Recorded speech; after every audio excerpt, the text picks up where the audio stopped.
दोस्तों आज हम रुख करेंगे उन गलियों का जिन गलियों में 400 साल पुराना खजाना छुपा रखा है। ये खजाना मुगलों का खजाना है, जिस खजाने को कोई चुरा नहीं सकता, जिस खजाने को कोई पा नहीं सकता। जब भी आप इस खजाने के पास से गुजरोगे तो इसकी खुशबू आपको मंत्र मुक्त कर देगी। दोस्तों हम बात कर रहे हैं पुरानी दिल्ली के ऐसे कुछ बेशकीमती फूड्स के बारे में जो बहुत ही प्राइसलेस है, जिसे आप कुछ दाम दे के खरीद तो सकते हो लेकिन इसके स्वाद का हुनर आप पूरी दौलत दे के भी नहीं खरीद सकते। यहाँ की गलियों में आपको मंत्र मुक्त कर देने वाला जायका मिलता है। यूं तो यहाँ रोज ही जलसा सा उमड़ता है, लेकिन असली जश्न तो हमें रमजान के महीनों में ही देखने को मिलता है। अगर आपने शाहजहाबाद के स्वाद के चटकारे नहीं मारे तो आपकी जिंदगी में एक इल्म सा रह जाएगा। रमजान के महीने में पूरी दुनिया भर के मुसलमान सूरज के फूटते ही पूरे दिन भूखे प्यासे रोजे से रहते हैं और सूरज डूबते ही अजान की पहली आवाज पर रोजा खोलते हैं। लाहौर में जन्मे मुगल सल्तनत के 5वें शहंशाह शाहजहां ने 1631 में आगरा से बदल के शाहजहाबाद, उसके बाद इसका नाम पुरानी दिल्ली रखा और यहीं के मुगल शाही बावर्ची खानों से निकलकर पूरी दुनिया को परोसा गया इंडो पर्शियन जायका, जिसे हम आज के टाइम पे मुगलई कहते हैं। और तब जाके इस नुस्खे शाहजहानी का हुनर मुगलई बावर्ची खानों से निकलकर दिल्ली की गलियों में आ गया। तो आइए आपको ऐसे पुरानी दिल्ली के कुछ चुनिंदा फूड से मिलाते हैं और रूबरू कराते हैं जो अनोखे ही नहीं बहुत मशहूर भी हैं पूरी दिल्ली में।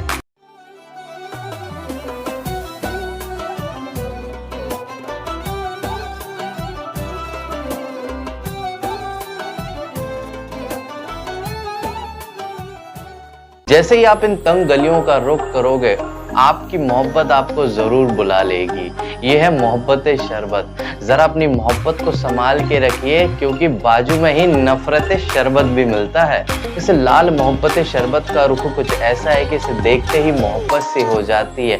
वैसे तो इसे बनाया बड़े अमूल टेट्रा पैक और रूह अफ़ज़ा की पूरी बोतल और रूह तक को ठंडा कर देने वाली बर्फ और तरबूज के छोटे छोटे पीसेस के साथ इसे बनाया जाता है, तब जाके बनता है आपका मोहब्बत शरबत। अगर वहीं आपकी मोहब्बत आपसे रूठ जाए तो वहीं पाइनएप्पल के खट्टे जायके के साथ आपको नफरत शरबत भी मिल जाएगा। जब आप गलियों की चकाचौंध का आनंद उठा रहे होंगे तभी तंदूर की खुशबू आपको मदहोश कर देगी। वहीं आपको मिलेगा असली तंदूरी बटर चिकन। माचिस के डिब्बी नुमा इमारत आपको परेशान सा कर देगी कि भाई इतनी भीड़ ये संभालती कैसे है। जैसे ही आप इमारत से नीचे उतरोगे आपको सीखों के ऊपर चिकन को सुर्ख लाल करते हुए लोग जरूर दिख जाएंगे। बस क्या है, आपके ऑर्डर करने की देर है। वैसे ही तंदूर से चट चट की आवाज और 50 मीटर ऊपर उठता हुआ धुआं आपको इशारा दे देगा कि आपका तंदूरी चिकन भाई तैयार होने वाला है।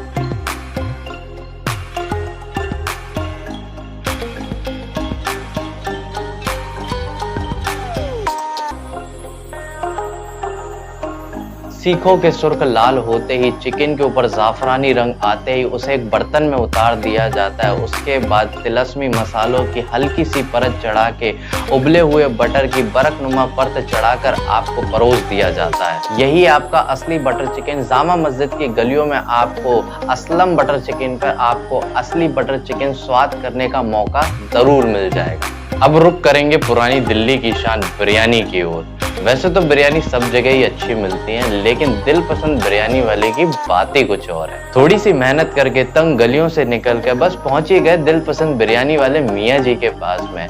वैसे तो जामा मस्जिद में सारे बिरयानी वालों में से सबसे मशहूर माने जाते हैं दिल पसंद बिरयानी वाले मियाँ जी। जैसे ही आप वहां पहुंचोगे तो लोगों की भीड़ आपको अनुमान दे देगी कि भाई दिल पसंद बिरयानी वाले मियाँ जी की दुकान आ चुकी है। वहीं पर आपको तेगों के ऊपर बिरयानी दम देती हुई दिखाई दे जाएगी। बस उसके बाद आपको क्या करना है, आपको बस मियाँ जी को ऑर्डर देने की देरी है।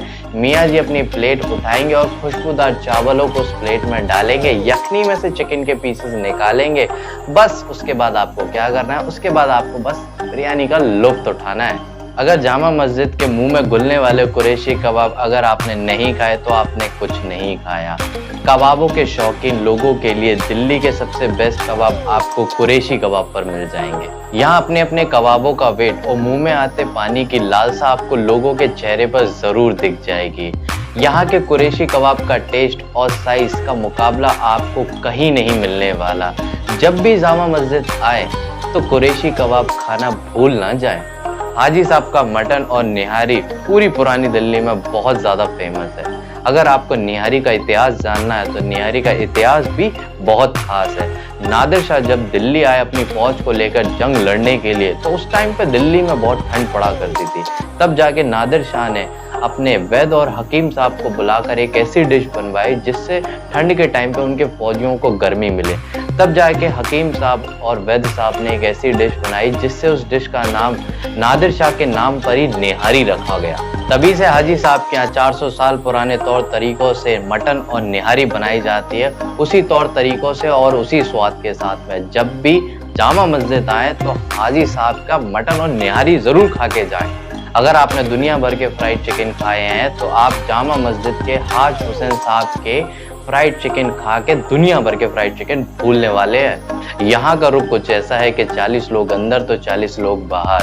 हाजी हुसैन साहब को चिकन फ्राई करता देख लोग अपने मुंह के पानी को गले में उतारते हुए मिल जाएंगे। वहीं पर पूरे रॉ चिकन पर पतली सी बेसन की बर्कनुमा परत चढ़ाकर उसे फ्राई किया जाता है। जैसे ही ऑर्डर आता है उसके दर्जनों टुकड़े करके उसे दोबारा खोलते हुए तेल में डाला जाता है, तब जाके निकलता है असली हाजी हुसैन का फ्राइड चिकन। तो चलिए हमारे सफर का अंत करते हैं इस आखिरी खजाने के साथ में, शाही टुकड़े के साथ में। अगर आपने शाही टुकड़ा कभी नहीं खाया तो आपने अपनी जिंदगी में कुछ नहीं खाया।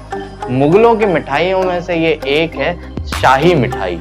इसकी शाहीनता से पता लगता है कि इसे शाही टुकड़ा क्यों कहा जाता है। जब चाशनी से भरे फ्राइड ब्रेड के ऊपर मखमली सफेद कलर की रबड़ी चढ़ाने के बाद इसके ऊपर चांदी का वर्कनुमा परत चढ़ाया जाता है, उसके बाद ड्राई फ्रूट का ताज पहनाने के बाद असली शाही टुकड़ा तैयार होता है। इन सारे मंत्र मुक्त कर देने वाले फूड को देखकर सुनकर भाई मैं तो मंत्र मुक्त हो चुका हूँ, शायद आप भी हो चुके होंगे। आई होप आपको ये वीडियो पसंद आया होगा। ऐसे ही इंटरेस्टिंग फूड फैक्ट्स जानने के लिए, ऐसे ही इंटरेस्टिंग फूड हिस्ट्री जानने के लिए आपको इस चैनल को सब्सक्राइब करना होगा। तो चलिए मिलते हैं नेक्स्ट वीडियो में।